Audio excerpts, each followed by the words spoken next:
Hi friends, చూద్దాం ఈరోజు video. నేను యవ్వనంలో విప్లవాత్మక భావాలు ఉన్నప్పుడు భగవంతుడిని ఇలా ప్రార్థించేవాడిని. భగవంతుడా, ఈ ప్రపంచాన్ని మార్చే శక్తిని ఇవ్వమని అన్నది బజాయిద్దండి.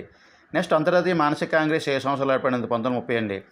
మానసిక అనారోగ్యంలో ప్రధాన అంశాలన్నీ మూడండి. 1 ధనాత్మక అంశం, 2 నిరోధించే అంశాలు, 3 రోగ నివారణ. నెక్స్ట్ మానసిక అనారోగ్యానికి కారణాలు ఎన్ని? 2 రకాలండి. ఏ ప్రోత్సహించే కారకాలు అంటే వ్యక్తిగత సంబంధం లోపించడం, అభద్రతా లోపం, న్యూనతాభావాలు.